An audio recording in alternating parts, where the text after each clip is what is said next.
So the first part I just talked about was weight loss. So you're going to be looking at your calories, losing weight, looking at your calories, losing weight. Then when you plateau, you reduce your calories by another 200 and you continue to lose weight. I usually don't recommend guys go under 1,600 calories and women no less than 1,200, and this is a general recommendation, because what you can do, let's say you get to 1,600 calories men, 1,200 women, and you've bottomed out those calories and you're working out 3 days a week. All you have to do now is add in a day of cardio for 20 minutes. Add in that fourth day of exercise, get up 20 minutes early and go for a run, and you're just going to start making manipulations to your workouts at that point. But largely, all the manipulations you're going to make are going to be coming from your diet, your intake, and how many calories you're eating. Now, let's say that you've bottomed all of that out. You know, you've lost 60 pounds, you're at 1,600 calories men, 1,200 women, and you're already working out 5 days a week. You don't have more time to exercise. At this point, this is when you need to go into a reverse diet. And yes, it's called a reverse diet. All you're doing is you're keeping those 5 days of exercise there, and you're gonna go from 1,600 calories per day, you're gonna go to 1,700 for a week, 1,800 for another week, 19, you get it. You're gonna increase by 100 until you see yourself start to gain weight. And then you're gonna stay there for maybe 6 to 8 weeks. So what's gonna happen at this point is you're starting to teach your body, how to run more efficiently on more carbs and everything like that. And then you are improving your insulin sensitivity, which is also gonna help deliver carbs into the muscles and burn them for fuel the right way rather than store them as fat. So you just lost a ton of weight, you're on super low calories, you can improve your metabolism by slowly adding them back in. A ton of research is being done on this method right now, but as of right now, it's working great for many, many people who just got done dieting.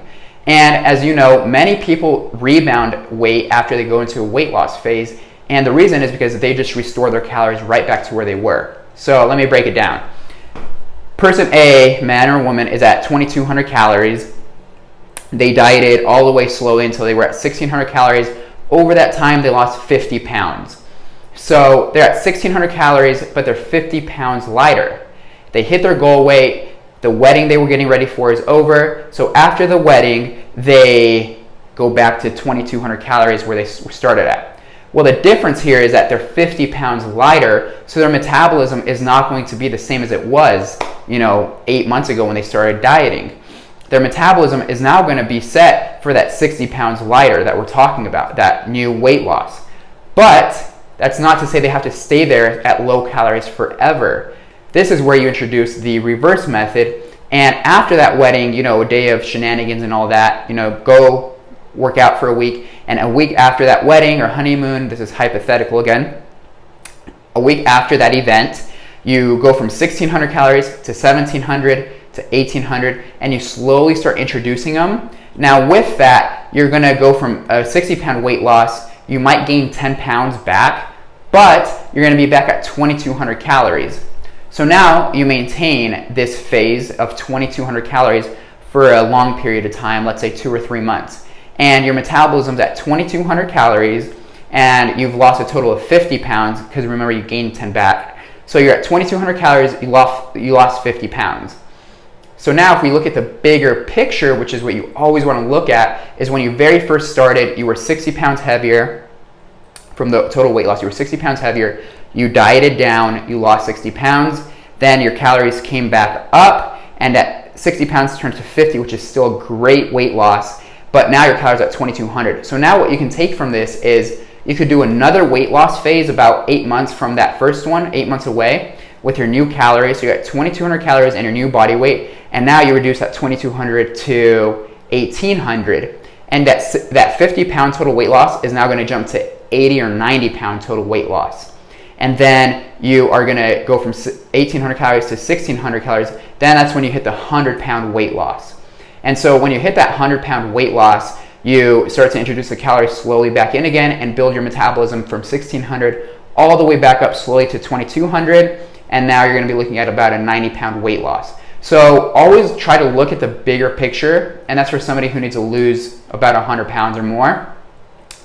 Always look at the bigger picture and make these manipulations slowly. When people are all over the place and don't have a clear plan of action is when they gain all their weight back and they really, really struggle with keeping it off. So if you're just looking to drop maybe 20 pounds and get a six-pack, if that's your goal, you're gonna follow the same method. You wanna go from 190 pounds to 170 pounds. We're gonna slowly, this is literally what we're gonna do, we're gonna slowly lower your intake or add in more cardio. I prefer lowering the intake because it's much easier than getting in the gym. So we're gonna lower your calories, keep your protein high, and we're gonna monitor your weight loss. As you lose and lose and lose more weight, and your calories become lower and lower, we're gonna monitor that. If it seems like you're kind of bottoming out, you're on super low calories, you've not lost a lot of weight, we're gonna do a diet break where we're gonna return you from 1,600 calories maybe to 18 or 19 for a week, and then we're gonna do it again. And you can go into like different little cycles of this. It doesn't have to be for 6 or 8 months at a time. You can diet for 8 weeks and take 2 weeks where you add in 300 calories and then go back to your diet. What's happening here is you're raising your leptin hormone, and leptin hormone is carbohydrate dependent. So a high carb day restores that and helps get you going again. And that's my next point.